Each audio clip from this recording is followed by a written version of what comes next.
Friends, I am Shukla from NDSP. आपका हमारे channel study with motivation में बहुत स्वागत है। जब तक आप साथ हैं हम खास हैं। आज की वीडियो आप लोगों के लिए, मोस्टली उन बच्चों के लिए जो इंटरमीडिएट इंग्लिश का एग्जाम देने जा रहे हैं। तो आपका हिंदी का पेपर हुआ, आपने बहुत अच्छा किया, स्कोर अच्छा आपका होगा वहां पे। और इंटर में कुछ मैं आपको बता रहा हूं कि इंग्लिश का पेपर अब आपको जैसे अगला पेपर है, तो आप किस तरीके से लिटरेचर में कौन से चैप्टर पे पहले आप ध्यान दीजिएगा, ठीक है, जिससे आने की ज्यादातर संभावना है। देखिए 100% कुछ भी श्योर नहीं रहता कि हाँ 100% हर चीज श्योर रहे। आप जो है 10% डाउट भी लेके चलिए, या आप 90% मानिए कि हाँ इससे चांसेस रहेंगे, ठीक है। लेकिन आप केवल इसी के भरोसे ना रहें कि आपने केवल इतना ही पढ़ लिया। ये वीडियो उन बच्चों के लिए बता रहा हूँ कि अगर मान लो आपने अभी तक ना तैयारी की हो, ना पढ़ा हो, आपके पास टाइम कम हो, तो उनके लिए बता रहा हूँ कि हाँ तब तक आप इन चैप्टर पे पहले ध्यान दीजिएगा कि किस तरीके से आपको किसमें से क्या पढ़ना है, तो उस पर आप ध्यान देंगे तो हो सकता है कि आप अच्छा स्कोर कर लें, ठीक है। तो चलिए अपनी वीडियो शुरू कर रहा हूँ। तो जैसे यहाँ पे लिखा CI मतलब वो सेंट्रल आइडिया, तो आप सेंट्रल आइडिया अगर अभी तक आपने ना याद किए हो, ना पढ़े हो, तो आप ये poem keeping quiet, A Thing of Beauty और My Mother at 66, ये तीन पोएम के आप पहले सेंट्रल आइडिया तैयार कीजिएगा। इसमें आपको बहुत ही आने के चांसेस हैं, ठीक है। कि कीपिंग क्वाइट से, थिंग ऑफ ब्यूटी से, माई मदर 66, इन तीनों में से आपका सेंट्रल आइडिया बहुत ही आसानी से आ सकता है, ठीक है। बाकी अगर आपके पास थोड़ा टाइम बचता है तो आप बाकी भी जो पोएम है उस पर सरसरी नजर से देख लीजिए, ताकि मान लो बाई चांस अगर आपका नहीं आता तो आप कुछ लिख दें, ठीक है, आप लिख पाए। वहां पे आप कोरी कॉपी आपको नहीं रखनी है, पेज आपको कोरा नहीं रखना है, लिख के जरूर आना है, ठीक है। तो आप सेंट्रल आइडिया इन तीन पोएम पे पहले ध्यान दें, इनके आप पहले पढ़ें, इनके आने के चांसेस हैं 2023 में। फिर प्रोज में अब जो लॉन्ग क्वेश्चन पढ़ने के लिए, तो लॉन्ग क्वेश्चन में प्रोज और सप्लीमेंट्री से हमारा लॉन्ग क्वेश्चन आएगा, ठीक है। तो प्रोज में देखिए, प्रोज में आपको जो लेसन है द लास्ट लेसन, ठीक है, जो प्रोज का पहला लेसन है द लास्ट लेसन, मतलब चैप्टर का हमारा टाइटल है द लास्ट लेसन, लेकिन ये हमारा चैप्टर नंबर 1 है, ठीक है। तो द लास्ट लेसन से आप लॉन्ग क्वेश्चन पढ़िए, डीप वाटर से लॉन्ग क्वेश्चन पढ़िए, इंडिगो से पढ़िएगा, ठीक है।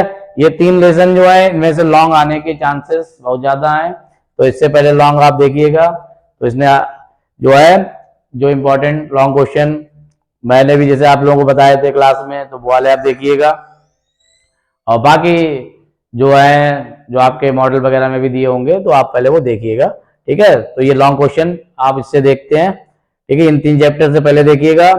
फिर मैं बता रहा हूं कि ये नहीं कि आप केवल यही तीन चैप्टर पढ़ के जाएं, ठीक है। आपको टाइम के हिसाब से, यानी पहले इनमें ध्यान देना है कि शुरुआत, जैसे अगर आज आप पढ़ने की शुरुआत आज से कर रहे हैं इंग्लिश, तो पहले आप इन पे ध्यान दीजिएगा, इन तीन चैप्टर को पहले पढ़ डालिएगा, इनसे लॉन्ग पहले आप देखिएगा, ठीक है। उसके बाद फिर आपको जो बचते हैं उन्हें देखिएगा। फिर हमारे सप्लीमेंट्री में जो लॉन्ग क्वेश्चन के लिए ये हमारे चैप्टर है the third level, the tiger king और द एनिमी। तो सप्लीमेंट्री में जो अगर आपके पास टाइम ज्यादा नहीं है तो आप पहले इन चैप्टर पे पहले ध्यान दीजिए लॉन्ग क्वेश्चन पढ़ने के लिए, the third level, the tiger king और द एनिमी। ये तीन चैप्टर से लॉन्ग आने के ज्यादा चांसेस हैं, तो आप इन तीनों चैप्टर पे ढंग से ध्यान दीजिएगा, ठीक है। लॉन्ग क्वेश्चन पहले इनके पढ़िएगा, और उसके बाद टाइम आपको बचता है तो बाकी आपके जो चैप्टर बचते हैं उनसे भी आप देखिएगा जरूर, ठीक है। ये नहीं केवल आप 100% श्योर होगा कि बस आप हमको यही पढ़ना है, ठीक है। तो 100% किसी चीज की गारंटी नहीं होती है। हम बच्चों की केवल हेल्प करने के लिए ये वीडियो बनाई है कि ताकि अगर बार लोगों ने भी ना पढ़ा हो तो इतने चैप्टर तो पहले ढंग से देख ही लें, ठीक है, ताकि उनके जो है पासिंग मार्क्स आ जाएं, आराम से वो अच्छा स्कोर कर लें। तो फिर बता देता हूँ कि सेंट्रल आइडिया आपको keeping quiet, thing of beauty, my mother eight 66, इनका पहले आप सेंट्रल आइडिया देखें, उसके बाद टाइम बचे तो और वाली पोएम देखें, ठीक है। ऐसे प्रोज में हमारे लॉन्ग क्वेश्चन के लिए the last lesson, deep water और इंडिगो, इसके लॉन्ग क्वेश्चन पहले आप पढ़ें। और सप्लीमेंट्री में the third level, the tiger king और द एनिमी, इनके आप लॉन्ग क्वेश्चन देखते हैं। उसके बाद अगर आपका टाइम बचता है, ठीक है, तब जो है जो चैप्टर मैंने यहाँ पे नहीं लिखे हैं आप उनसे पढ़ें, ठीक है। और लॉन्ग को पहले जिस भी चैप्टर में पढ़ा पहले आप लॉन्ग पहले पढ़ा करें, क्योंकि लॉन्ग पढ़ने से आपके शॉर्ट बहुत से कंप्लीट हो जाते हैं। बाकी इस भरोसे में ना रहे कि जैसे बहुत से टीचर्स बताए थे कि यही आएगा, तो मैं फिर बता रहा हूँ कि 100% कुछ गारंटी नहीं रहती है कि यही आएगा। जैसे बहुत लोगों ने वीडियो बना के डाले होंगे बस ये पढ़ें यही आएगा इतने नंबर पक्के, तो उस भरोसे ना बैठे रहें। ठीक है, ये ध्यान रखिए कि सफलता का कोई शॉर्टकट तो नहीं होता है कि आप सोचिए कि शॉर्टकट तरीके से सफल हो जाएं। ठीक है, केवल प्रयास कर सकते हैं।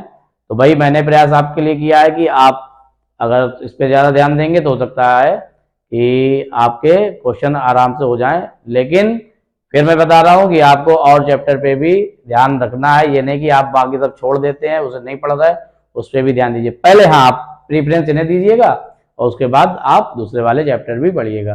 ठीक है, और जैसे लॉन्ग क्वेश्चन लिखने को आता है तो लॉन्ग क्वेश्चन कोई लोग बस एक पढ़ लेता है, लेकिन वहां पे मान लीजिए करेक्टर स्केच का लिखने को आता है। ठीक है, जैसे हमारा जो भी चैप्टर है उसमें से किसी का करेक्टर स्केच पूछ लेता है, तो ये नहीं कि आप पूरी कहानी लिख रहे हैं, करेक्टर मतलब उसके करेक्टर के बारे में आप बताइए कि आप करेक्टर के बारे में क्या बातें जानते हैं। ठीक है, उसकी कुछ वीकनेस है, ठीक है, कुछ उसकी बुराइयां हैं, अच्छाइयां हैं, जो भी उसके करेक्टर के बारे में कि वो ईमानदार है ना या बेईमान है, इस तरीके से जो करेक्टर की बातें होती हैं तो वो लिखी जाती है, ना कि आप पूरे चैप्टर की पूरी कहानी लिख डाल रहे हैं। बहुत से बच्चे क्या करते हैं, करेक्टर स्केच लिखने को आता है लेकिन उसमें पूरी कहानी लिख देते हैं, तो ये आप गलती ना कीजिए।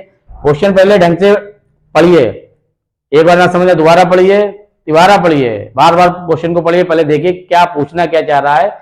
जो बातें हमसे पूछी जा रही हैं उस पर आप ज्यादा फोकस कीजिएगा और बेफालतू की बातें कम लिखिएगा।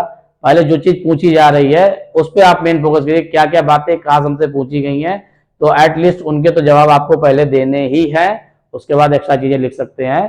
तो पहले जो चीज पूछी गई उनका जवाब पहले दे। बहुत से बच्चे क्या क्वेश्चन समझते नहीं, बस एक याद करके आए भाई अपना लिखना शुरू कर दिया। तो पहले आप क्वेश्चन देखिए कि क्या उसमें पूछा गया, क्या मेन चीजें हमसे पूछी जा रही है, उस पर ज्यादा फोकस कीजिएगा। ठीक है, क्वेश्चन एक नहीं 2-3 बार पढ़ा करिए ताकि आपको बिल्कुल दिमाग में कॉन्सेप्ट क्लियर हो जाएगी कि हमें लिखना क्या है। ठीक है, कभी कभी क्वेश्चन एक बार पढ़ने में समझ में नहीं आता है, बच्चा गलत लिख देता है, तो आप ढंग से पढ़िए, 2-3 बार क्वेश्चन को रीड जरूर कीजिए और उसके हिसाब से क्वेश्चन के हिसाब से ही जवाब दीजिएगा।